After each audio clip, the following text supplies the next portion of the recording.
Hello students, कैसे हो आप। हम पढ़ रहे हैं chapter improvement in food resources. तो हम टॉपिक देख रहे हैं एनिमल हस्बेंड्री। एनिमल हस्बेंड्री में हम क्या करते हैं, एनिमल हस्बेंड्री एक साइंटिफिक तरीका होता है जिससे हम इन लाइव स्टॉक को, इन एनिमल्स को पालते हैं और हमें फिर डिज़ायर्ड प्रोडक्ट्स मिलते हैं।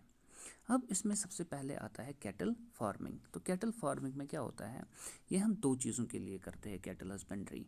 एक तो हमें मिल्क मिलता है इनसे, और ड्रॉट लेबर यानी कि हम इनको लेबर कामों में भी यूज़ करते हैं, जैसे कि एग्रीकल्चर वर्क है, जैसे टिलिंग है, मिसाल के तौर पर ज़मीन है, ठीक है।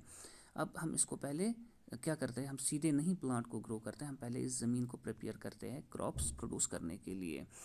ये प्लोइंग करते हैं इसको, ठीक है। फिर इरिगेशन, इरिगेशन में हम क्या करते हैं, पानी वगैरह देखते हैं इनको बराबर आ रहा है, और फिर काटिंग। अब क्रॉप निकला तो आप हॉर्स काट, मिसाल के तौर पर हॉर्स क्या करेगा, आप इस काट में रख रहे हो कुछ चीज़ें, फिर हॉर्स इसको कहीं मार्केट में ले जाएगा और काटिंग के लिए इस्तेमाल करते हैं।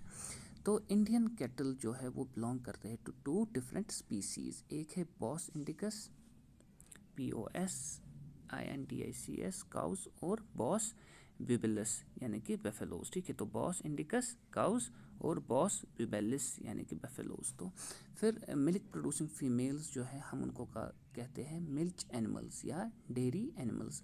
जहाँ से हमें मिल्क मिलता है मिसाल के तौर पर काउ से, तो हम इनको कहते हैं मिल्च एनिमल्स, या बेफेलो से, या हम इनको कहते हैं डेयरी एनिमल्स।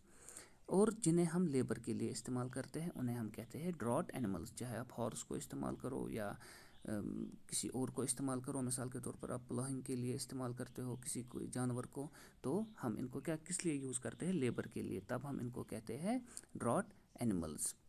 आपने देखा होगा फील्ड में कभी ऑक्स क्या करता है, वो उसके पीछे एक प्लो जैसा होता है, फिर वो चलता है तो ज़मीन क्या हो जाती है, टेल, ठीक है। तो इसको कहते हैं टिलिंग।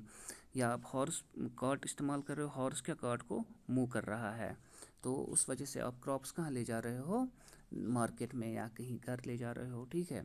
तो कहने का मतलब है ये दो किस्म के होते हैं, एक तो मिल्क प्रोड्यूसिंग और दूसरे ड्रॉट एनिमल्स। तो फिर milk production depends to some extent on duration of lactation period.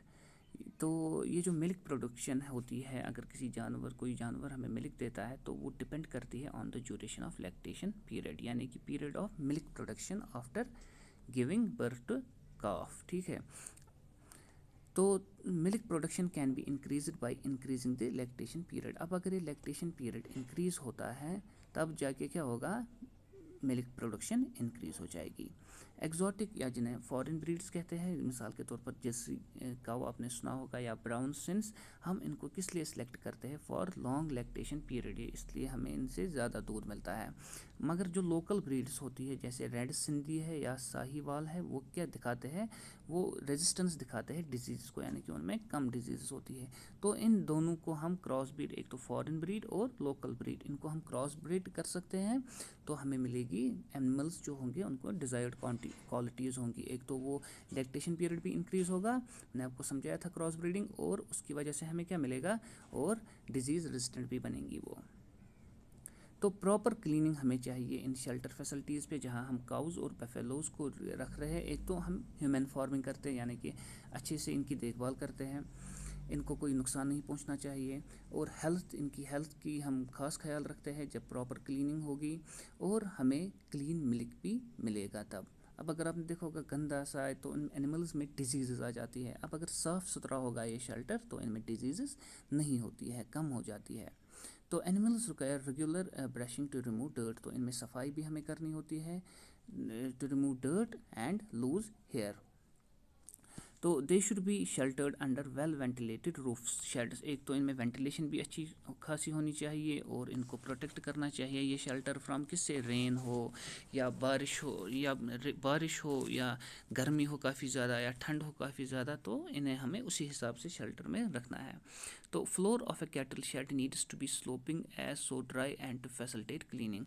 अब अगर आपने फ्लोर जो कैटल शेड का है वो सीधा रखा है, ठीक है, तो इसमें क्या हो सकता है, एक तो क्लीन नहीं रहेगा ये, ठीक है, और ये ड्राई नहीं रहेगा, ये वेट रहेगा, गीला गीला रहेगा। अब अगर ये थोड़ा सा स्लोप होगा इसमें, तो ये पानी क्या होगा, ये नीचे चले जाएगा। अब ज़्यादा भी स्लोप नहीं रखना है, बस थोड़ा सा, तो उस वजह से पानी बाहर निकलेगा, और ये जो फ्लोर है इसका ये ड्राई रहेगा। अब जो फूड रिक्वायरमेंट है इन डेयरी एनिमल्स की, जो मिल्क प्रोड्यूसिंग एनिमल्स है, मिल्क गिविंग एनिमल्स है, तो ये होती है टू टाइप्स की। एक होती है maintenance requirement which requires food to support animal to live and healthy. एक तो इनको हमें फूड देना है जिसकी वजह से ये हेल्थी रहेंगे, और मिल्क प्रोड्यूसिंग रिक्वायरमेंट जिसकी वजह से ये इनका जो फूड होता है लैक्टेटिंग पीरियड में जब ये मिल्क देते हैं तब वो इससे काम आ जाए वो फूड, ठीक है। तो एनिमल फीड इंक्लूड्स, अब इस फीड में क्या क्या आ जाता है, एक तो रफेज आता है जिसमें ज़्यादातर फाइबर होता है, और कंसनट्रेट्स होते हैं जिसमें फाइबर कम होता है लेकिन उसमें क्या होती है प्रोटीन्स और बाकी न्यूट्रिएंट्स विटामिन्स मिनरल्स ज़्यादा होते हैं। तो कैटल जो वो इनको चाहिए एक बैलेंस्ड राशन, ठीक है, कंटेनिंग ऑल न्यूट्रिएंट्स, इन सारे विटामिन प्रोटीन्स चाहिए इन प्रोपोर्शनेट अमाउंट्स। और beside such nutritious food requirement certain feed additives containing micronutrients permit, और कुछ माइक्रोन्यूट्रिएंट्स भी चाहिए हमें, ठीक है। उसकी वजह से क्या हो जाता है, हेल्थ इनकी अच्छी रहती है और इनका जो मिल्क है आउटपुट यानी कि मिल्क देते हैं वो इंक्रीज़ हो जाता है। कैटल जो है ये सफ़र करते हैं बाय वेरियस डिजीज़।